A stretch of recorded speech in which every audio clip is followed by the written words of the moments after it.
Bine te-am găsit la citirea pentru luna iunie, o citire dedicată celor care au soarele, luna sau ascendentul în zodia Berbec. Încep prin a-ți spune că această lună iunie este o lună în care universul îți vorbește despre relații, despre vindecare interioară și alegeri care au greutate. Nu mai e timp de compromisuri, pentru că vibrația universală 6 din această lună activează în tine dorința de echilibru, de claritate în conexiuni și de asumare sinceră a ceea ce simți. Luna iunie vine cu teme importante, cum ar fi cum te poziționezi tu în fața celorlalți, ce lași în urmă în această lună, ce relații se transformă, dar și ce vrei tu cu adevărat pentru tine, nu pentru ceilalți. Dacă vrei să știi încotro mergi în a doua parte a anului, rămâi aproape, abonează-te dacă nu ai făcut-o deja, pentru că urmează o serie specială pentru fiecare zodie, pentru perioada iunie-decembrie. Hai să vedem acum cum arată această lună pentru tine, dragă Berbec. Iată, uite, avem deja 3 cărți. Începând cu lecția centrală a sufletului tău în iunie. Avem aici 3 de bâte. Apoi ce trebuie să lași în urmă. Acum avem arcana majoră, moartea. A treia poziție ne spune unde se cere vindecare în această perioadă. Avem soarele. Cu a patra carte vedem cine sau ce îți aduce armonie. Avem aici Marea Preoteasă. Viața sentimentală, 9 de bâte, vedem ce se clarifică în acest domeniu al vieții tale. Apoi cu 7 de cupe vedem viața profesională și situația financiară. Vedem dacă ai parte de stabilitate sau de risc în acest domeniu al vieții tale. Poziția 7, puterea, ne arată ce surpriză emoțională vine spre tine. Și ultima carte este mesajul spiritual final. Ce să păstrezi în inimă după toată această experiență din luna iunie. Hai să cerem din partea ghizilor tăi spirituali și mesajele oracol. Primul din oracolul înțelepciunii pentru Berbec, luna iunie.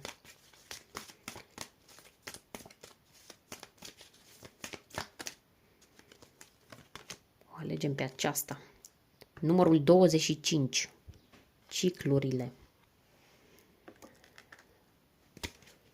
O punem deoparte și, ca de obicei, interpretăm la final, pentru că îmi place să închei citirea de tarot cu mesajele oracol, care de obicei vin ca o completare a celor deja spuse de cărțile de pe masă.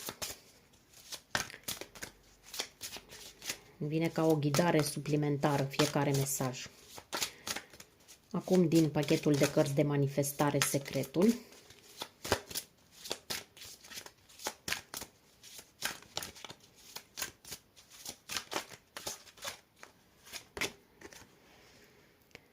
Lumea are nevoie de fericirea ta. Da? Deci tu contribui, cea mai benefică contribuția ta este cea pe care o faci atunci când ești fericit sau fericită. Când te bucuri de ceea ce ai, de abundența ta, nu de momentele nu de momentele grele prin care treci, nu de o viață plină de carențe. Nu, acelea nu beneficiază lumea întreagă. Dar fericirea ta, da. Fericirea ta nu e superficială. Este o sursă de lumină care poate schimba atmosfera într-o familie, energia la un loc de muncă, poate schimba viața unui copil. Lumea are nevoie de oameni care strălucesc din interior, nu care se sting încet pentru a-i face pe alții confortabili. Avem 8 cărți pe masă, haideți să începem cu prima. 3 de bâte. 3 de bâte ne vorbește în prima poziție despre lecția sufletului tău în această lună iunie. Aceasta e o carte a viziunii, a încrederii și a expansiunii. Lecția sufletului tău în această lună este să privești dincolo de limitele obișnuite. Să ai curajul să crezi că ceea ce ai început deja poate merge mult mai departe decât ai crezut inițial. Este o carte care vine după inițiativă, adică după doiul de bâte. O carte care îți spune că ai făcut pașii inițiali, acum privește spre viitor. Ai încredere în ceea ce ai lansat. Ai răbdare pentru că roadele vin. Fiind o carte de foc, rezonează perfect cu energia ta, a berbecului, dar într-o formă mai matură. Nu impulsivă, ci strategică. 3 de bâte te învață că nu trebuie să te arunci în luptă imediat. Trebuie să-ți alegi bătăliile și să-ți planifici pașii. Este o lecție despre viziune. Poate că e momentul să-ți pui întrebări sincere, cum ar fi: unde vreau să ajung cu adevărat? Pentru ce anume merită să îmi investesc energia acum? Sau ce oportunități așteaptă să le văd, dar eu sunt prea prins sau prinsă în rutină? Numerologic, cifra 3 aduce vibrația creșterii, a exprimării și a expansiunii conștiente. Luna aceasta, sufletul tău te invită să nu te mai limitezi la ceea ce este, ci să te deschizi către ce poate deveni, chiar dacă nu ai încă toate detaliile. Îți dau câteva exemple. Ai început o colaborare, ai început o relație sau poate un proiect. Dacă da, nu te opri la nivelul de început. Sau poate ai obosit să tot aștepți ceva. 3 de bâte îți spune că deja s-a pus în mișcare acea energie, așadar ai răbdare și privește cu încredere spre orizont. Pe scurt, lecția lunii iunie este despre curajul de a visa mai înalt și despre încrederea că ceea ce ai pornit va duce undeva cu adevărat valoros pentru tine, chiar dacă drumul nu se vede complet încă. Trecem la a doua poziție ca să vedem ce trebuie să lași în urmă în această lună. Avem aici arcana majoră, moartea. Această carte, deși poate părea intensă, este de fapt una dintre cele mai eliberatoare din tarot. În această poziție de ce trebuie să lași în urmă, moartea îți spune fără echivoc că e timpul să închizi un capitol care s-a încheiat de mult, dar pe care tu încă îl ții deschis cu forța. Moartea nu este despre pierdere, ci despre transformare profundă și inevitabilă. E acel moment în care continui să te agăți de o relație, de un rol, de o poveste sau de o identitate care ți-a servit cândva, nimeni nu zice că nu, dar acum te limitează. Această lună îți cere să renunți poate la o formă de gândire legată de suferință, de exemplu, așa sunt eu, nu merit mai mult.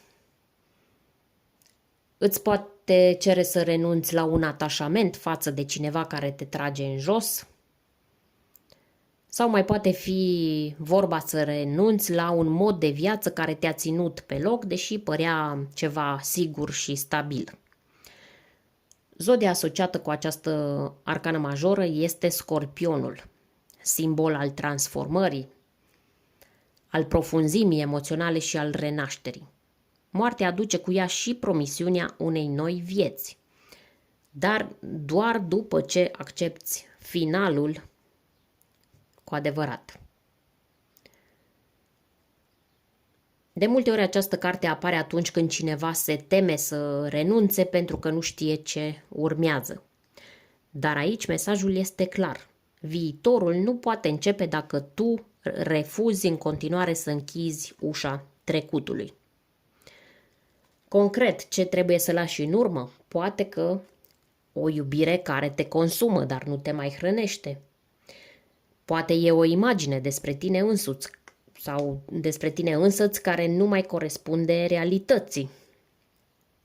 Sau poate că e doar nevoia de a controla ceea ce de fapt s-a dus.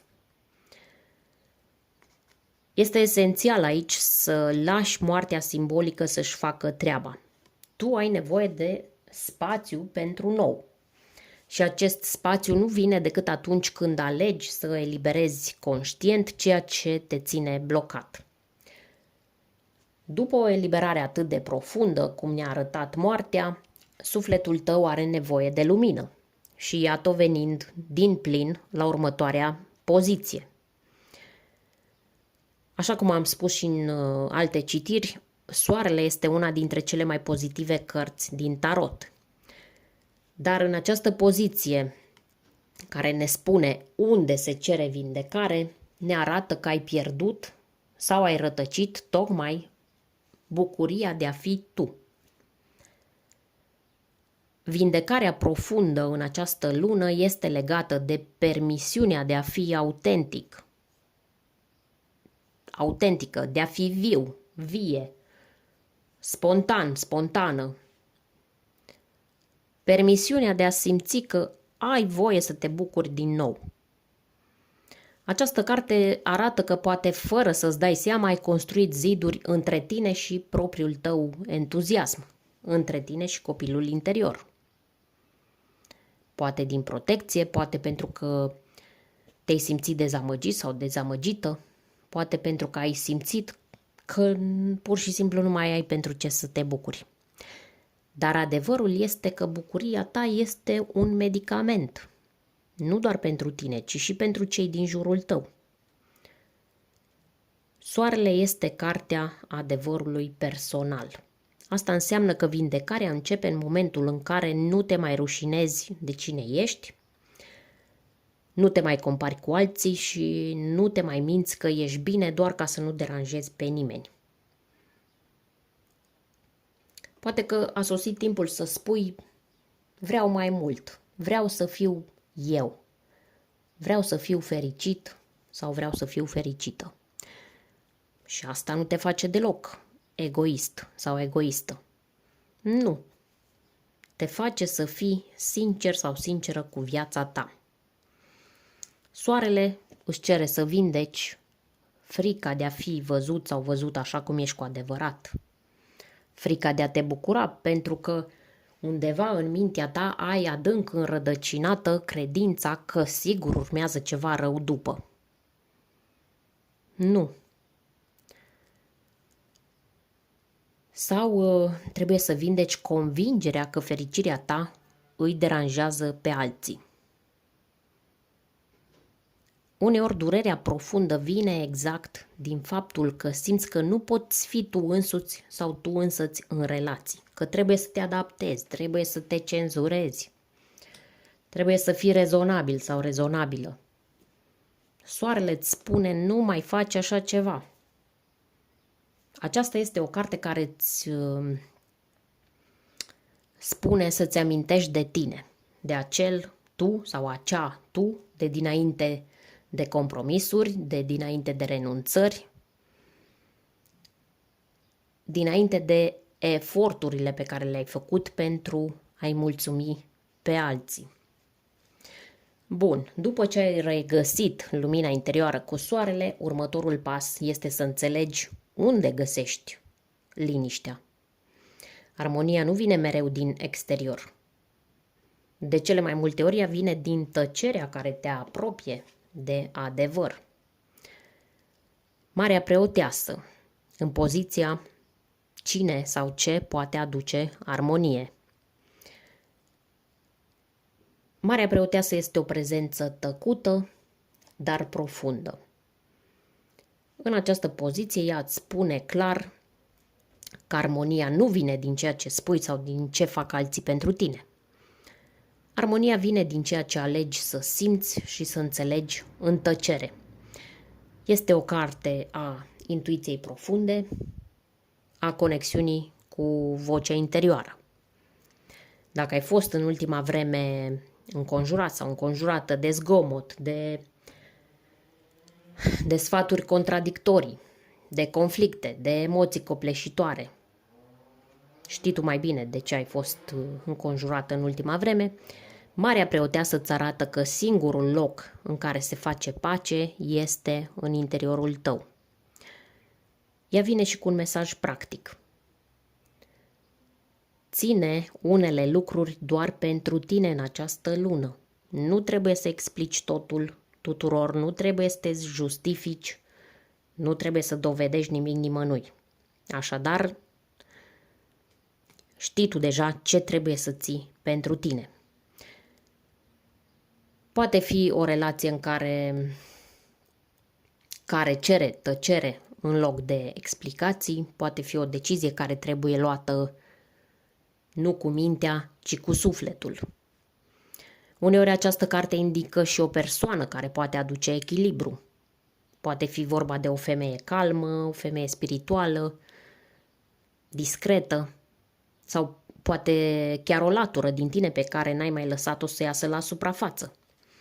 O latură a ta care știe fără să vorbească. Marea Preoteasă este guvernată de luna. Deci emoțiile pot fi intense, dar nu trebuie să fie exprimate în exterior. E suficient să le lași să curgă prin tine, să le observi. De acolo vine armonia, din autocunoaștere, nu din control. Ca să fiu cât mai explicită, ți-aș da câteva exemple.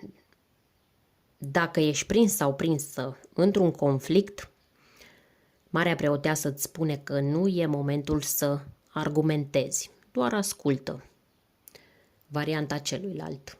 Dacă simți neliniște, retrage-te, scrie, meditează, roagă-te. Dacă cineva își cere să răspunzi imediat la ceva, permite-ți să spui ceva de genul: am nevoie de timp să simt ce e potrivit. Esența acestei cărți, în această poziție, este că armonia apare atunci când îți dai voie să fii în contact cu adevărul tău interior, nu cu nevoile sau cu așteptările altora. În continuare, viața sentimentală. Viața sentimentală este adesea un teren unde purtăm armuri invizibile, iar luna aceasta se pare că sufletul tău își dă seama cât de grea a devenit această armură. 9 de bâte este cartea supraviețuitorului emoțional. Această lună aduce în planul sentimental o clarificare legată de oboseala acumulată, neîncrederea acumulată și nevoia ta profundă de protecție. Poți fi într-un punct în care simți că ai iubit, ai fost rănit sau rănită și acum nu mai poți lăsa pe oricine să se apropie. Sau simți că ai dat tot ce aveai și ai primit înapoi jumătate sau deloc față de ceea ce ai oferit tu. Sau mai poate fi cazul să te simți tot timpul în gardă, chiar și lângă omul cu care dormi. Asta nu înseamnă că nu vrei iubire, din contră, înseamnă că ai învățat să o măsori prin fapte, nu prin promisiuni, nu prin vorbe.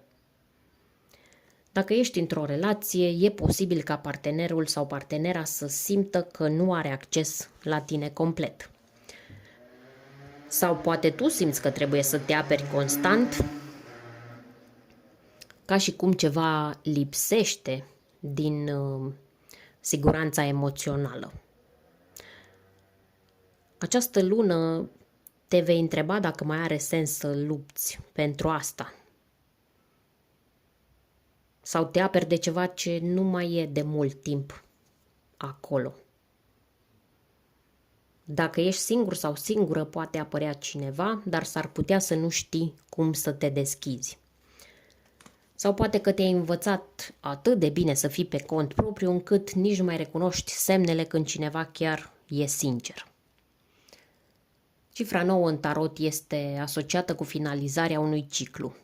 Asta înseamnă că ai ajuns într-un punct în care trebuie să decizi dacă rămâi în defensivă sau ai învățat deja destul cât să iubești cu înțelepciune, nu cu frică. Această carte poate arăta o persoană care se apropie, dar care simte că trebuie să-ți câștige încrederea. Sau, din contră, cineva care revine și spune ce n-a spus la timp. Iar tu va trebui să decizi dacă mai are rost să-i deschizi poarta. Pe scurt, se clarifică de ce te-ai protejat și dacă mai are sens să continui așa sau e momentul să cobori zidul și să lași iubirea să vină în altă formă. După tensiunile emoționale din viața sentimentală, viața profesională nu pare nici cea mai simplă. Însă aici nu e vorba de lipsă de opțiuni, ci din contră, poate chiar de prea multe. 7 de cupe este o carte a visurilor, a fanteziei, dar și a indeciziei. În plan profesional sau financiar, ea arată că te afli într-un punct în care există mai multe direcții posibile, dar nu toate sunt reale sau potrivite pentru tine. E ca și cum te uiți la mai multe variante. Poate ai o idee de schimbare, dar nu știi dacă e sigură. Poate ai mai multe dorințe, vrei și bani, vrei și timp liber, vrei și sens în ceea ce faci, dar nu le poți avea pe toate acum. Sau poate doar te simți blocat sau blocată între ce vrei cu sufletul și ce pare logic. În privința banilor, această carte te avertizează să nu iei decizii pe bază de iluzii. Adică mare grijă dacă ți se oferă o oportunitate rapidă de câștig, dar acea oportunitate nu are baze reale. Sau ți se oferă un serviciu care pare ideal, dar nu este aliniat cu valorile tale. Sau mai poate fi vorba aici de dorința de a fugi dintr-o situație doar pentru că simți că nu mai poți, dar tu de fapt nu ai niciun plan pe mai departe, nu ai un plan clar. Ce vei face odată ce ai fugit din locul în care simți că nu mai poți. 7 de cupe este guvernată simbolic de Neptun, o energie care aduce inspirație, dar și confuzie dacă nu e ancorată în realitate. De aceea, mesajul pentru tine în luna iunie este să nu iei decizii importante până când nu ți-e clar ce simți și ce vrei cu adevărat. Dacă simți că te-ai rătăcit în carieră, poate fi pentru că ai urmat visele altora, nu pe ale tale. Această lună ți se cere să faci curățenie în opțiuni și să alegi un drum care îți hrănește sufletul, nu doar portofelul. Pe scurt, nu e o lună de risc, ci de clarificare. Stai departe de promisiuni prea frumoase. Caută adevărul, nu ambalajul. Și aș mai spune să alegi direcția care te face să te simți întreg sau întreagă, nu doar te face să simți că ai o ocupație. În continuare, hai să vedem care este surpriza emoțională care vine spre tine. Numai că uneori surpriza nu vine din afară, ci din interior. Ceea ce te uimește cel mai tare în această lună este să descoperi că ești mai puternic sau mai puternică decât credeai. Surpriza care te așteaptă este legată de capacitatea ta de a răspunde emoțional într-un mod cu totul diferit față de cum o făceai în trecut. Nu mai reacționezi impulsiv, nu mai izbucnești, nu te mai retragi în tăcere. Nu, de data aceasta te centrezi, respiri adânc și răspunzi dintr-un spațiu de înțelepciune. Puterea în această poziție vine ca o revelație tăcută.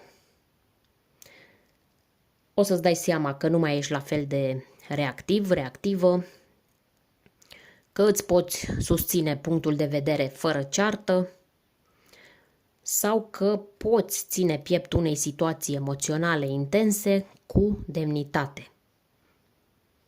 Este o surpriză care se naște dintr-un proces interior deja început, dar pe care acum îl simți activ în viața ta. Ca exemple concrete, pentru că vreau să fiu cât mai explicită, aș spune că poate fi vorba despre o confruntare în familie pe care o gestionezi calm.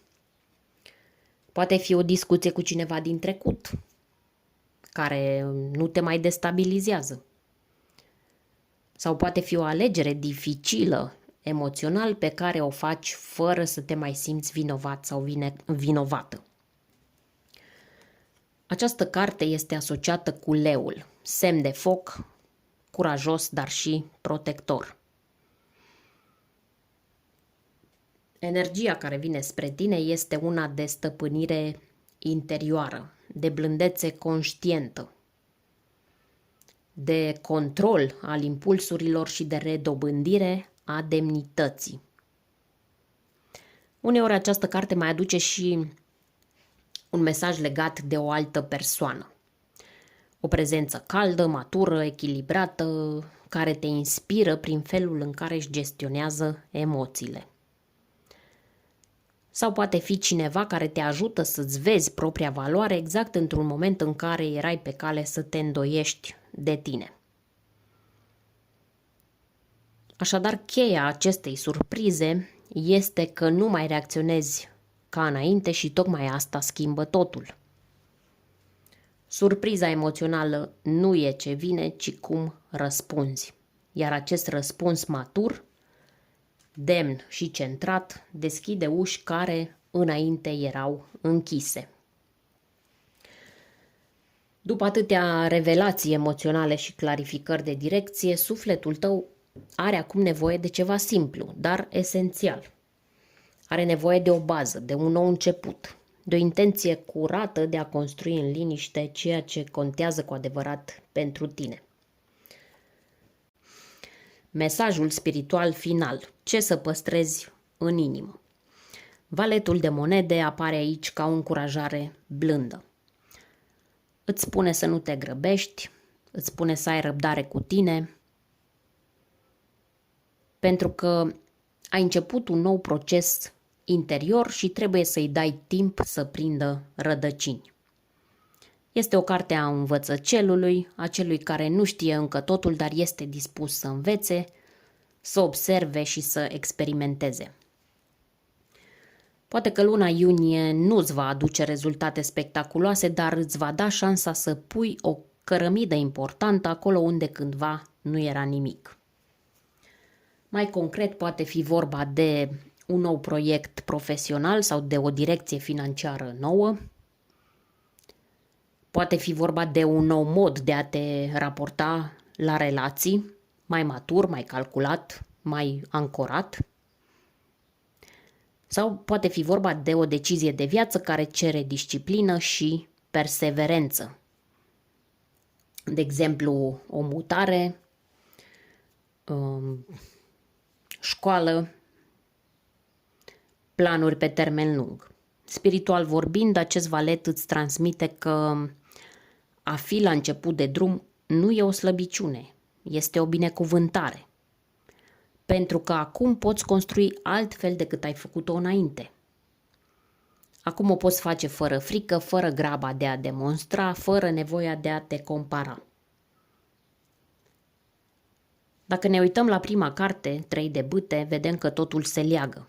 Ai fost chemat sau chemată să îți imaginezi mai mult, dar acum trebuie să și construiești acea viziune, cu pași reali, mici, dar stabili. Așadar, mesajul final este: păstrează în tine hotărârea de a crește. În fiecare zi, în fiecare alegere, în fiecare gând. Ai început o etapă nouă. Ai răbdare cu această nouă etapă și cu tine însuți sau cu tine însăți. Iată că am ajuns și la mesajele transmise de ghizii spirituali prin cele două oracole. Pentru ca această lună să fie nu doar înțeleasă, ci și simțită în profunzime. Primul mesaj din oracolul înțelepciunii, numărul 25, ciclurile. Această carte vine ca o reamintire puternică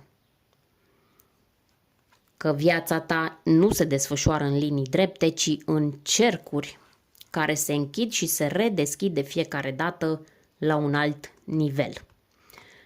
Ciclurile din viața ta, fie că sunt relații, fie că sunt moduri de a reacționa, că sunt emoții care revin, nu se repetă ca să te chinuiască, ci ca să te ajute să închei conștient ceea ce nu ai încheiat complet în trecut.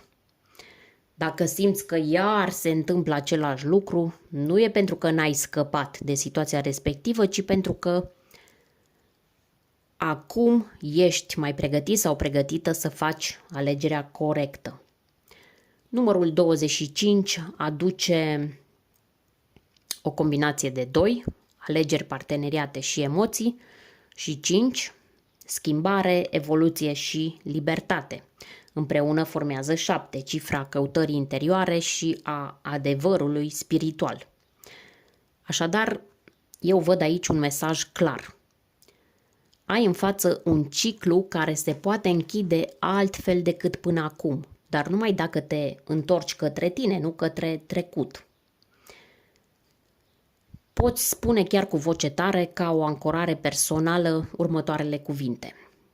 Sunt gata să închei ceea ce nu-mi mai servește. Iau cu mine lecția, nu povara. Poți să-ți notezi această afirmație ca să o ai aproape, dacă simți că rezonează cu tine, pentru ancorare personală. Al doilea mesaj din secretul îți spune că lumea are nevoie de fericirea ta.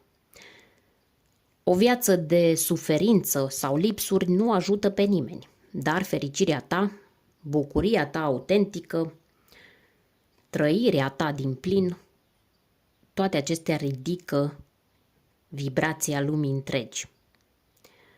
Acest mesaj vine să te elibereze de vinovăția de a-ți dori mai mult. Nu este egoism să vrei să fii fericit sau fericită.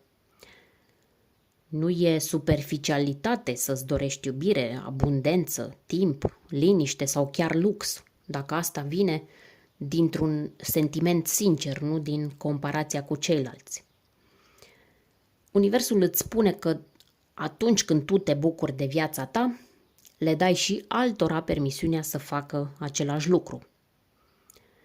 Când te așezi pe locul tău, ceilalți își regăsesc locul lor.